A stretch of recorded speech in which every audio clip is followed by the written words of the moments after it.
Jésus dit, la pratique de l'amour est une forme de louange. Amour à Dieu et au prochain, comme vénération à Dieu. Mes nouveaux disciples, vous savez que votre hommage et votre tribut au Seigneur doivent être constants, sans attendre de date ou de jour déterminé pour les offrir, tout comme est constant l'amour de votre Père pour vous.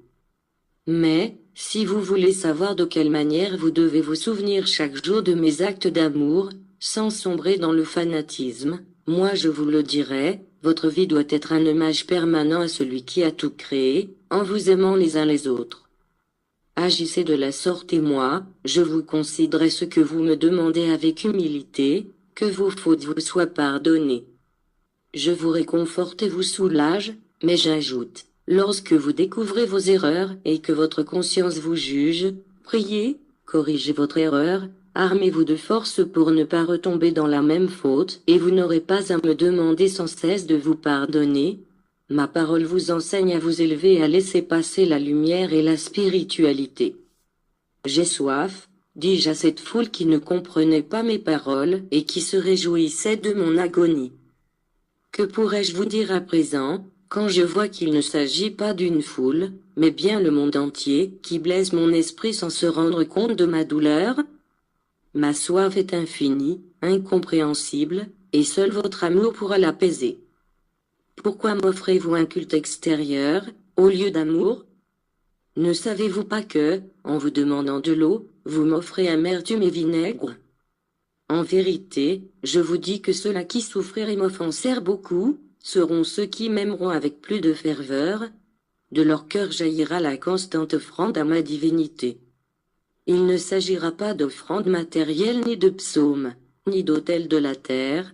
Ils savent, eux, que l'offrande et le culte le plus agréable, pour moi, sont les actes d'amour qu'ils commettent envers leurs frères. Jour après jour, votre prière spirituelle me parvient, mais votre matière ne connaît pas la clé du langage, parce qu'il ne s'agit pas de mots prononcés par vos lèvres ni d'idées formulées par votre intelligence. La prière de l'esprit est tellement profonde qu'elle est au-delà des pouvoirs et des sens humains. Dans cette prière, l'esprit parvient aux régions de la lumière et de la paix où demeurent des esprits élevés, et se saturant là de cette essence, retourne à son corps passager pour lui transmettre la force.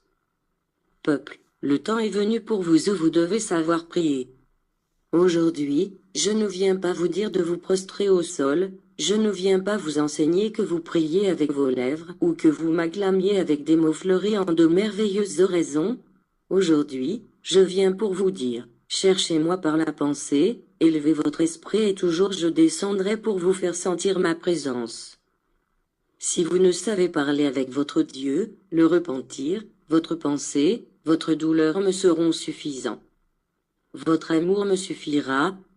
C'est le langage que j'écoute, celui que je comprends, le langage sans parole, celui de la vérité et de la sincérité, celle-là est la prière que je suis venu vous enseigner en ce troisième temps.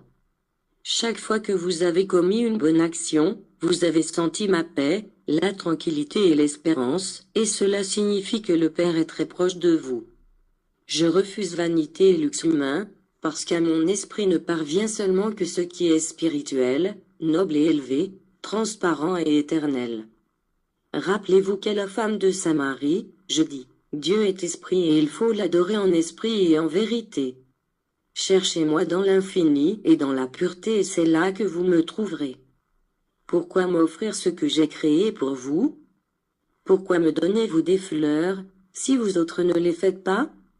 En revanche, si vous me présentez des actions d'amour, de charité, de pardon, de justice et d'aide à l'égard de vos semblables, alors ce tribut sera, sans conteste, spirituel et s'élèvera au Père comme une caresse, comme un baiser que, de la terre, les enfants enverront à leur Seigneur. Je ne veux pas non plus que vous enfermiez votre culte dans des enceintes matérielles, parce que vous emprisonnerez votre esprit en ne lui permettant pas d'ouvrir ses ailes pour conquérir l'éternité. L'autel que je vous laisse pour que vous y célébriez le culte que moi, j'attends, est la vie, sans aucune limitation, au-delà de toutes les religions, de toutes les églises et les sectes, parce qu'elle existe dans le spirituel, L'Éternel est le divin. Dieu te bénisse.